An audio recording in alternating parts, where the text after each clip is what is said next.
Hello everyone. Let me just get this up again. Okay, so we'll try this. My cat is sitting in my lap. I'm sure she'll make many appearances throughout the semester. Okay, so the next thing I want to show you here is the cylindrical seal. And this is, I think, amazingly beautiful. But they took a piece of the lapis stone, lapis lazuli, and what they did is they carved into it so that when you rolled it across a piece of wet clay, you got an image like this from it. And clay was used for, as you're guessing now, they wrote into it, they are using it now for these seals. They're also, we'll see in a few minutes, they're using it for their main building material because as I said, there's no trees in this area really. So this was the predominant, and actually not really that much in the way of stone either. So this is really their predominant thing that where they're going to be used for building. And so these seals, there have been hundreds of them that have been found. This particular one is from the city of which would be present-day Iraq, in present-day Iraq, circa 2600 to 2500 BCE. And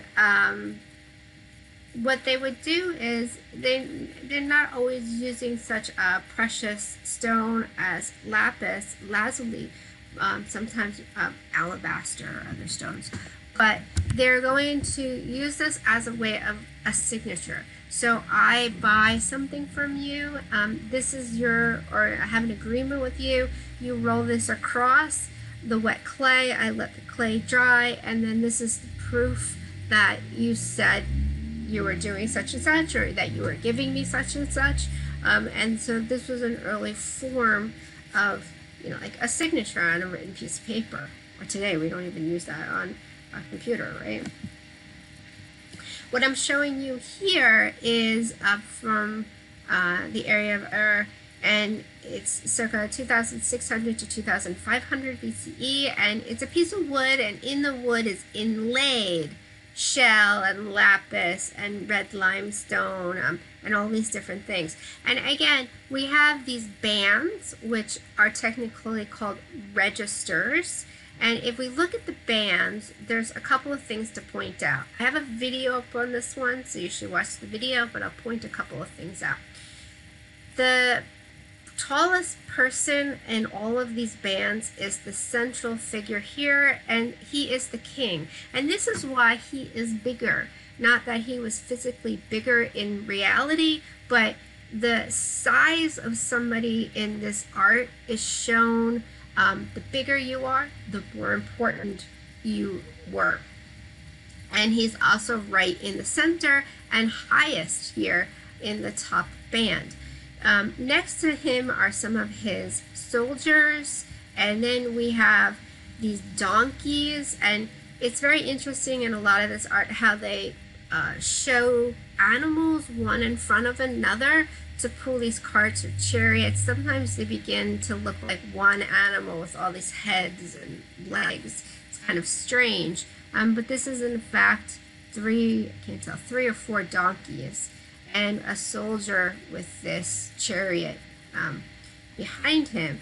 In the next row, or register, we have more people here. These would be like artisans, and then we have peasants here, farmers, and then on the bottom row we have the army that's shown. And it looks like the donkeys are actually trampling a person here, but they didn't. This is to show that the soldiers were victorious in their battles, and so these people under the donkeys are actually people that had been defeated. Now on the back side of this is something similar, where we have again these registers, and it kind of goes up. In this one it goes kind of up the hierarchy or the class system that was in place in this early civilization. So at the bottom we have the peasants, the farmers, And then in the next section, we have more people working with animals, some artisans, and then the top one, we have people that are really important, and we can tell that they're really important because they're sitting.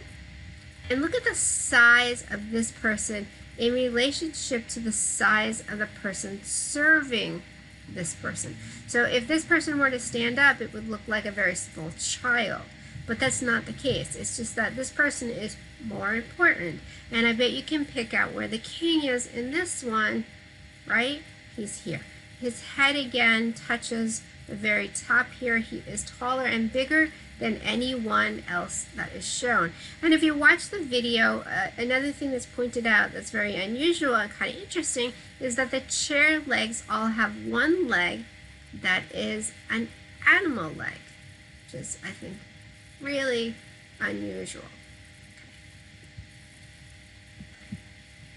And then I want to move on to go back a little bit more history, giving you history for you here.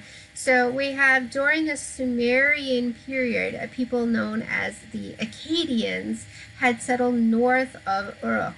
They developed the Sumerian culture, but unlike the Sumerians, the Akkadians spoke a Semitic language, the same family as languages that include Arabic and Hebrew today. Under the powerful military and political figure Sargon I, who ruled from circa 2332 to 2279 BCE, they conquered most of Mesopotamia. For more than half a century, Sargon, he referred to himself as king of the 4 quarters of the world, ruled his empire from his capital, which we know existed, but we have yet to actually discover the ruins of this capital. So we have the Akkadians now in power, and we have the person that I'm showing you here, Naram Sin. He conquers many of the people in the area, and he's actually Sargon's grandson. So let's look at this piece. We have, this would be again, present day Iraq, circa 3,300 to 3,000 BCE. And here we have Naram Sin, and he's easy again to pick out because he's going to be the biggest one and also the highest one because he's the most important. Now this is a really interesting piece because it's not laid out in bands or registers like the previous pieces I've been showing you. It has this really strong diagonal line which gives it a lot of movement, and I have a video on this, so you should watch the video because it's going to be able to really zoom in on different parts, which I can't. We have writing, cuneiform writing down the side here.